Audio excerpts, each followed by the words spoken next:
All right, out there in YouTube land, welcome to the video. If you're here, you want to learn about green giants, and I'm going to teach you something, hopefully. Anyways, I've got a little experience with these things. If you look at my other videos, there's playlists and all kinds of things on my channel about green giants. I got them about 40 feet high out in my backyard. I got a big hedge.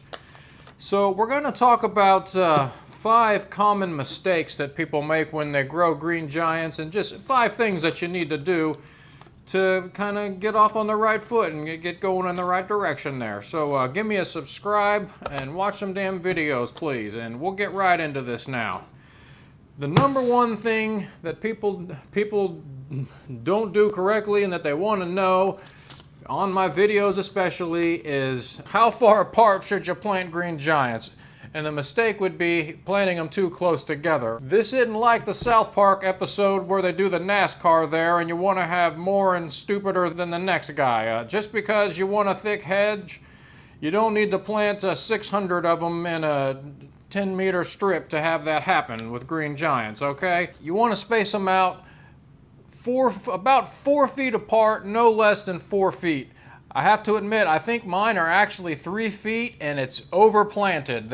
It's a nice thick hedge, nothing wrong. They're growing healthy, and like I said, they're 30, 40 feet tall, but they are really overlapping. I could have bumped them out another at least foot or two, and they would have kind of came together nicer to where they're not just, you know, intermingling so much, so heavily. You could have bumped them back a little bit more. So I would say at least 4 feet, and you could go 6 or 7 feet if you want more stately trees that are spaced out and the tree has more room to really feather out and grow, and the tips will just kind of be touching and interlocking just barely.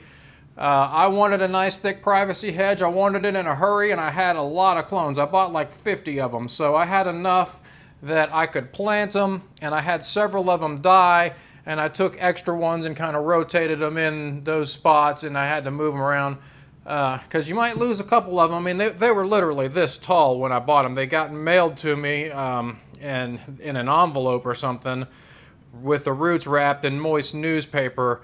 So they had a tough road to hoe ahead of them, a rocky road to get going. I lost a few of them. Anyways, so 4 foot apart. Don't plant them too close together and make a big huge cluster, because you don't need that. By the time 2 or 3 years goes by, it'll be extremely overplanted. So now, moving on, the number 2 thing is improper watering, especially not enough water. Your plants will get brown and crispy, and if you get drought and really dry hot sun, and especially when you first plant them in the ground or transplant them, you want to go out every other day and put a little water on them. But obviously you don't want to overdo it with water either. You don't want to flood them. That's easy enough. I'm sure you can understand that. You need to keep them moist, check the soil, make sure it's not just dried out, crispy. Don't flood them, and keep a little water on them for the first year, you know, especially for the first few months when you plant them and they're small. Keep some water on them, and then really though, after they get going and they're established and they're tall, you shouldn't have to worry about it unless you have a drought in your area. There has been some summers here where we went through late summer, August, September, and didn't get rain, and it was very hot. One year I didn't water at all, and we had a drought. And I think I had a more severe fall needle dieback that year, and that's something else. I think we're going to touch on that in a minute too, but you will have a little bit of fall needle loss in the interior of the trees.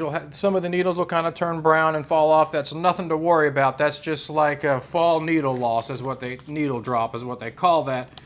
But if once they're established and you're not watering every day unless you have a sprinkler system or something, if you do have a drought, it wouldn't hurt to take the hose out there once a week and spray some water on them, just to give them that little extra TLC to get them through drought periods. So the number 3 thing would be over-fertilization. When they're first getting going, maybe just a mild organic fertilizer, or even those little Osmocote balls, if you sprinkled some of those around, it should be plenty for them for a while. You're not going to need a bunch of heavy, chemical-based, crazy heavy fertilizers. If you over fertilize them and fry them out, you don't really need to do that. You're also not supposed to fertilize them really late in the fall, because then that stimulates a lot of tender new shoots. Nitrogen will stimulate that new growth, and you'll end up with long, tender, delicate new growth going right into the winter, and it doesn't have a chance to harden off as well. So you could lose some tips and get burnt tips and things that way. So don't fertilize heavy in the winter. Don't over fertilize. Like I said, the simple Osmocote, maybe some fish-based fertilizer or something like that, and a good potting soil mixed in with them when you plant them would be good for probably the first growing season. With the fertilizing, it is good to give them a little gas, if you know what I'm saying. Back to the South Park episode, you do kind of need to hit the gas a little bit to make the car roll there, but don't overdo it with the Green Giants. So that was number 3. And the 4th thing is improper trimming. I've been over this on my channel before. When I say improper trimming with the Green Giants, it's very important to have the top main leader and 1 leader. So for the first few growing seasons, you're going to need to watch them, because they're going to come as clones or cuttings usually, and they'll kind of take off uneven, and some of the side shoots will take off and come out from the side and want to kind of take over and be a double top, and you'll end up with double tops and and it'll kind of want to go everywhere on you from a little baby. If you just let them go, they just kind of bush out and they can go crazy. That's just kind of how plants work. So for the first several years, and really for the plant's entire life, if you want them to be tall and straight and conical shaped, cone shaped, give them that cone shape from the beginning. Kind of keep them in line. And whenever there's double tops, eliminate one, and always keep that main tree trunk, that main leader going. It takes a little bit of practice on the Green Giants, because they kind of grow funny. I mean, you'll just kind of see a little finger sticking up next to it, and sometimes the branches, the leaves will be coming up next to it, and you'll think that the leaf is the leader, but the main leader is just that little shoot that sticks up, and you can follow it down in through the main stem. You want to keep that one going as much as possible. That's what's going to keep your plant going up. If you trim that off, the plant's going to signal auxins to bush out sideways, and you're going to end up with a flatter, bushier plant, and it's really hard to get that leader back after it starts bushing out. So the proper trimming is very important. Keep the 1 single leader, eliminate the double tops, triple tops, whatever tops. You want the 1 main, strong, dominant leader, and that's going to keep your plant growing up and strong. And trim it like a Christmas tree. Just keep it nice and in line.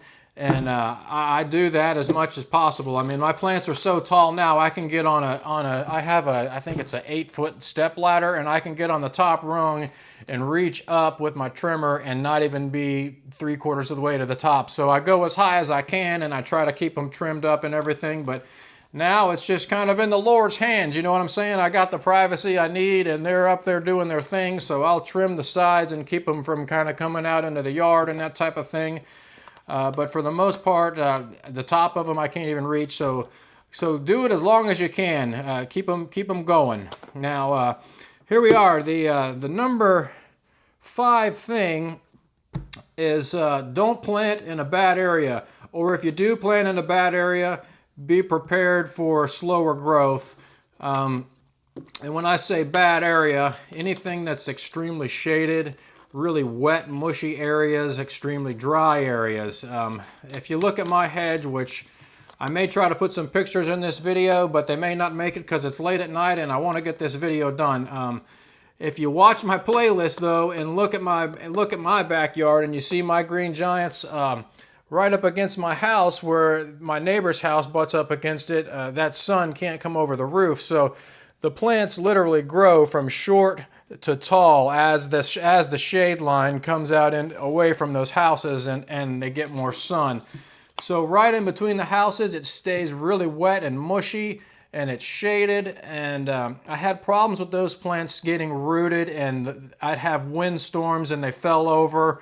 One time I left town, I had a kid with a kite get stuck in my backyard, and I guess he was pulling on it and trying to get his kite back, and he uprooted one of them and yanked it out by the roots. I came home when there was a kite and a tree all over the ground, all tangled up, but it just wasn't rooted good anyway. So that really wet, mushy soil and that shade, it took its toll. Those plants are probably not even half as tall as the ones that are out in the well-drained, sunlit, nice areas. So be prepared for that. The shade really slows them down. And that's really the 5 things I wanted to cover. The bonus thing that I was going to just mention, I had said about the brown, I think we were talking about, the fall needle dieback. Don't get too stressed out about that if it's in the late fall and you look up and the inside of the trees are kind of sprinkling down little pieces of dead needles. You can shake them around and it'll kind of go everywhere. That's normal. It's also normal during the winter, when it's really cold and snowing and dead of winter and they're kind of more dormant, you'll see kind of a brown tinge form on them.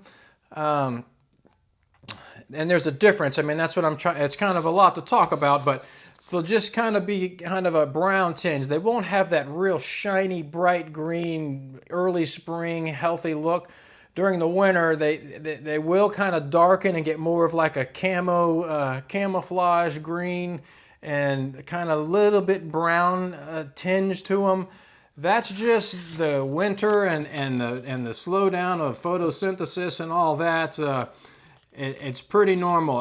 It kind of worries me in the winter time, but it's nothing to worry about.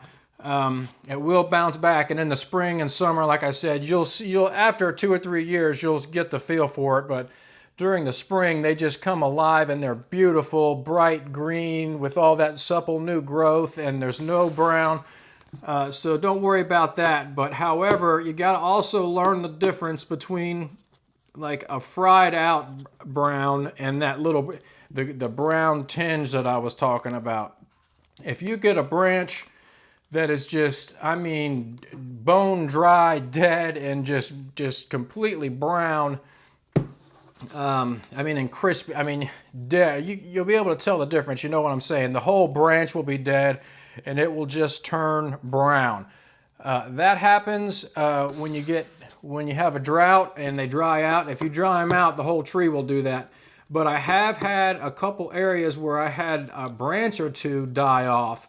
I don't know what caused it. I don't know if a bug got in there and killed off the xylem and phloem and killed one branch or something. But if you get a dead branch like that, I'd just trim that off. Trim those areas out as quickly as possible. Get rid of them, trim them out. And the rest of the trees have been fine. So I have seen that from time to time on mine where I had to cut out a dead section of it. But again, learn the difference just between, like I said, the winter kind of brown tinge on the green leaves and a completely dead branch that's just fried out and completely brown. And, you know, you're going to have to do that on yourself. I don't really have an example of that right now to show you because all my trees are healthy. But we're just inside doing this video today. I'll probably take some photos for the thumbnail and that type of thing later. But I'm going to go ahead and get this sucker rolling. So thanks for watching. Hopefully I helped you out. If you're watching this and you're just kind of worried about your arborvitaes, maybe I give you a little peace of mind. You don't have to worry about it or something. So I'll see you guys next time.